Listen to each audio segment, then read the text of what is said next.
बहुत सारे पहलू हैं और रुमाना भी उन पर नजर बनाए बैठी हैं। रुमाना।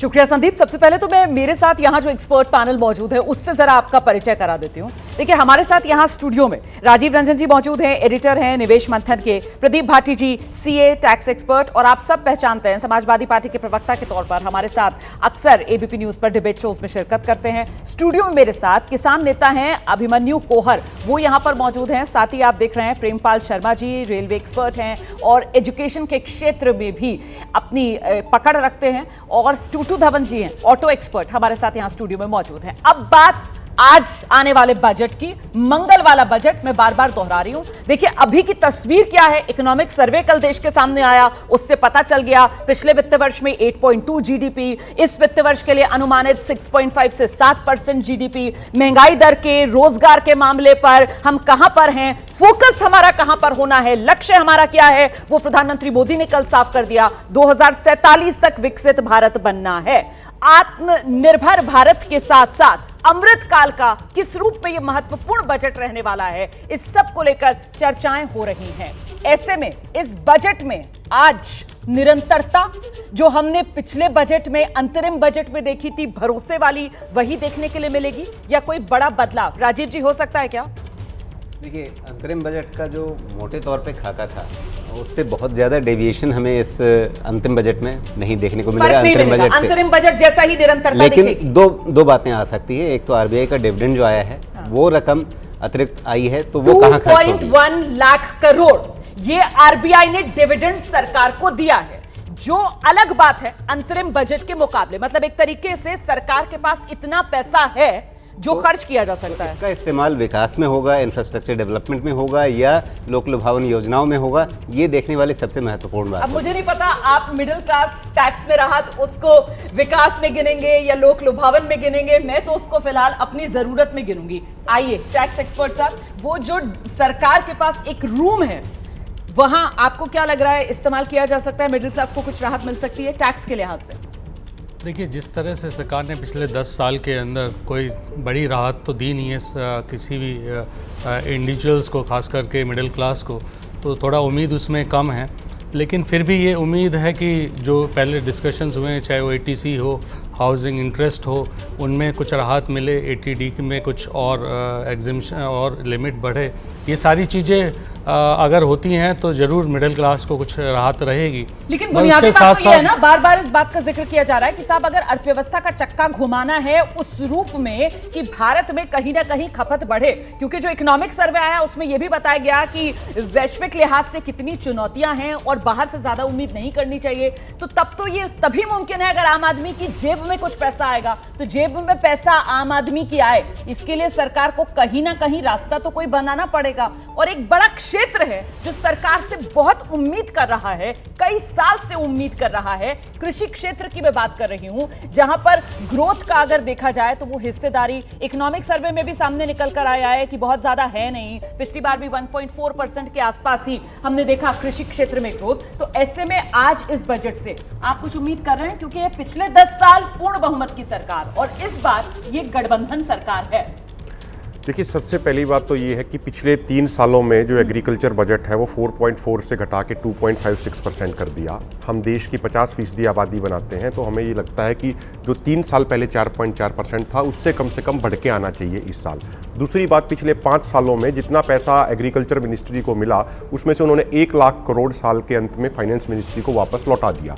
तो सबसे बड़ी उम्मीद हमारी ये है कि जो पैसा अलोकेट किया जाए एग्रीकल्चर मिनिस्ट्री को, वो लौटाने की बजाय किसानों के लिए उपयोग में होना चाहिए। और सबसे मेजर और जो बड़ी डिमांड है हमारे देश के किसानों की, जो प्राइम मिनिस्टर मोदी जी स्वयं 2011 से कहते आ रहे हैं कि एमएसपी गारंटी कानून देश के किसानों के लिए बनना चाहिए।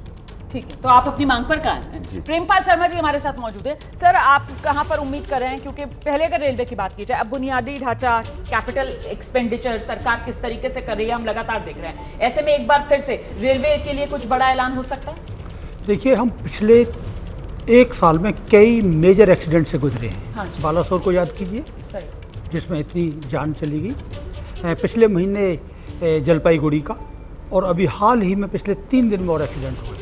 तो आप ये मानकर चलें कि जो कवच का जो प्लान चला हुआ है उसके लिए जो सेफ्टी फंड में हमारे पास पैसा है वो कवच के लिए जाएगा। वो तो बीरबल की खिचड़ी जैसा हो गया है, सुनते ही आ रहे हैं कवच कवच कवच, अभी तक नहीं हो पाया है। और जिस स्पीड से हो पा रहा है वो तो पता नहीं लगेगा कितने सालों में खत्म होगा मामला जाकर। निश्चित रूप से वो बढ़िया, लेकिन उसके लिए बहुत खर्चा चाहिए, पर किलोमीटर बहुत बड़ा चाहिए और इतनी पूंजी, अगर उस पूंजी के लिए हम प्राइवेट सेक्टर में जाते हैं तो हाय हल्ला इस बात का होता है। मैं मुख्य बजट पे आता हूँ, रेलवे की अभी इंतजार करते हुए, तो निश्चित रूप से सेफ्टी पर ध्यान देना होगा और जो भर्ती जो सेफ्टी कैटेगरी है उसकी तरफ भी ध्यान देना होगा। लेकिन मैं दूसरी बात इस बजट की, अगले साल के बजट की, मैं क्योंकि अभी इलेक्शन हुए और उनको झटका लगा है और चुनाव आने वाले हैं महाराष्ट्र में, हरियाणा में और उनमें, तो इसमें उनका ध्यान रखा जाएगा, किसानों को समेटने का ध्यान रखा जाएगा, चाहे वो फौरी तौर पर हो। विकसित भारत का तो अभी सिर्फ सपना है, अभी इस बजट में शायद ये लोक लुभावन कुछ चीजें। हाँ, मैं वही कहने वाली थी, आपकी बातें सुनकर तो मुझे ऐसा लग रहा है कि लोक लुभावन ये बजट रहने वाला है। मतलब अभी तक तो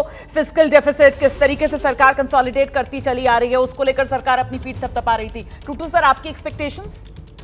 देखिए, मेरी तरफ से तो सिर्फ गवर्नमेंट की तरफ से कुछ रिलीफ होने चाहिए टुवर्ड्स दी ऑटोमोटिव इंडस्ट्री, जिसको इनको थोड़ा इम्पेटस मिले, एंड स्पेशली वो जो हमारी ग्रीन टेक्नोलॉजी है, क्योंकि अभी तक हमने we have been pushing EVs ना, EV की for your information is not a green technology at the end of the day, because उसका जो प्रोडक्शन है और जो डिस्पोजल है of the green technology is not what it should be. So ऐसी हमारी जो टेक्नोलॉजीज नई आ रही हैं, एंड फॉर द फ्यूचर जो हमारी technology as a permanent fixture होने वाली है, हमको 125 साल लगा टू डिसाइड कि हमारा fossil fuel is what is damaging the environment. तो अब हम we can not be caught sleeping कि हम नेक्स्ट जो टेक्नोलॉजी लेके आ रहे हैं उसको भी हमने डिस्पोज ऑफ करना है। It's not like that. तो अभी हम हमारे गवर्नमेंट की तरफ से plus world wide the technology which has got to be a permanent technology, मेरे अपने हिसाब से is going to be a hydrogen technology. बिल्कुल, तो वो ग्रीन टेक्नोलॉजीज, उस पर किस तरीके का जोर रहता है सरकार का, इसको भी देखना होगा, क्योंकि चिंता पर्यावरण की भी है। और ऐसे में किसान, बेरोजगार, मिडिल क्लास सभी को इस बजट से आस है। और वित्त मंत्री निर्मला सीतारमण अपने दफ्तर में नॉर्थ ब्लॉक में इस वक्त मौजूद हैं अपनी पूरी टीम के साथ, और कुछ ही देर में बस यहीं पर आप तस्वीर देखेंगे। पहले वो फोटो ऑप होगा, यहां पर वो तस्वीर खिंचवाएंगी और फिर यहां से वो रवाना होंगी राष्ट्रपति भवन के लिए, जहां पर राष्ट्रपति को ये जो बजट है इसकी प्रति दी जाएगी और फिर संसद भवन का रुख करेंगी वित्त मंत्री निर्मला सीतारमण। मैं लगातार आपको पिछली 6 बार की तस्वीरें दिखा रही हूं। 2019 से ये सिलसिला निर्मला सीतारमण ने शुरू किया था, जब वो देश की महिला वित्त मंत्री बनी थी, और उसके बाद अब तक 6 बजट वो पेश कर चुकी हैं। लगातार 7वां बजट आज पेश करने जा रही हैं निर्मला सीतारमण। जैसे ही घड़ी का काटा दोपहर 2:30 पे आए, बबीता जी का दिल सास बहू साजिश के लिए मचल जाए।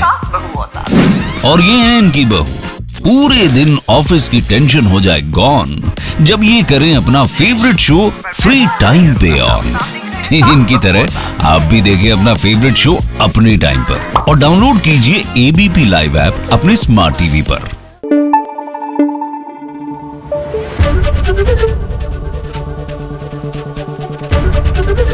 ABP न्यूज आपको रखे आगे।